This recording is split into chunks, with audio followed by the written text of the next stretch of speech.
Listening to speakers before you, you start to think of other things, including the long list of votes and accomplishments and things you worked on. Mine goes back 30 years, and I didn't want to bore you all with those things. Not that anybody else has. It's wonderful to do. And I thank you, Councilor Danberg, for recognizing all of those great things that we've done. 30 years ago, I ran for an open seat that was being vacated by Cindy Cream. And reflecting back on my 24 years of serving Newton, I couldn't help but think even further back as a 6-year-old, stuffing envelopes for my mother, who managed Ted Mann's campaigns for mayor. I remember in the 90s when I was fortunate to spend some days driving around this city with Ted Mann, pressing the flesh and watching him take note of potholes needing filling or citizens needing support. I was raised with the simple value that you don't just go to work, go home and take care of your family, but you have an obligation to be involved in your community to make a difference. Over the years, I was fortunate to work with so many amazing people that are no longer here with us today. I actually served with Wendell Baukman, who started in the 30s and ended in the 90s. And I served with Wendell and Dick McGrath and Carlton Merrill and Terry O'Halloran and Sidra Schnipper and Sal Salvucci, George Mansfield, Alan and Jay Saccone. And yes, my father, Mike Lipof, as the first father and son to serve together, we knew how lucky we were. Late night meals at South Pacific after long meetings were highlights of our time together. Just special.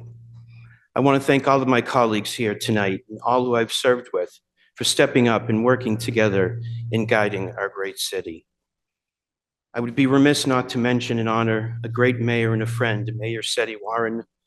We met in 2007, and I quickly realized he was what Newton needed, a compassionate, thoughtful leader with vision and the ability to bring back trust in government.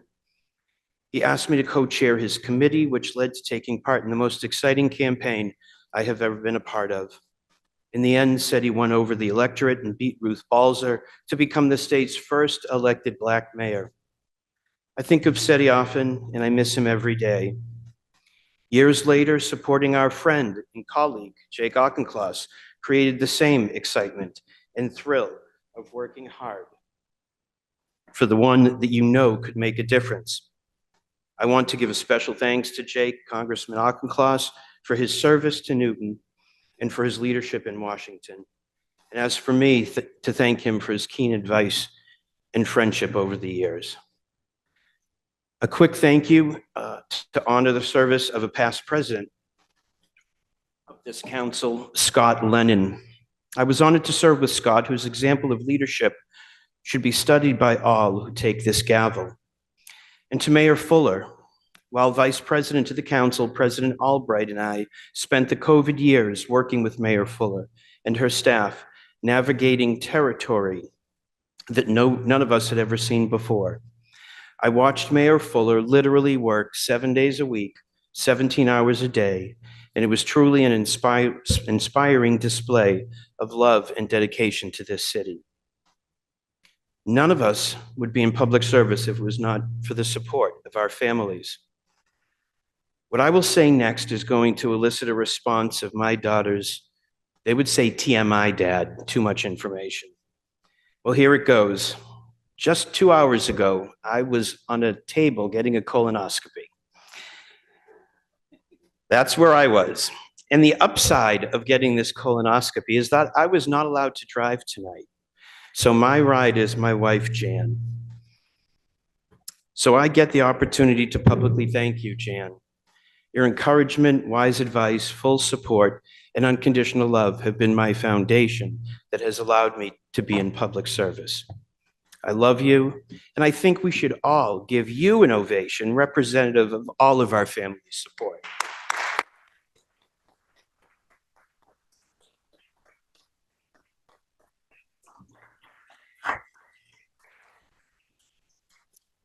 As I take my leave, I also think about where this council is heading and what lies ahead for our city. You will be challenged with new developments, additional school and public buildings renovations, and fiscal constraints that will most likely call for an override.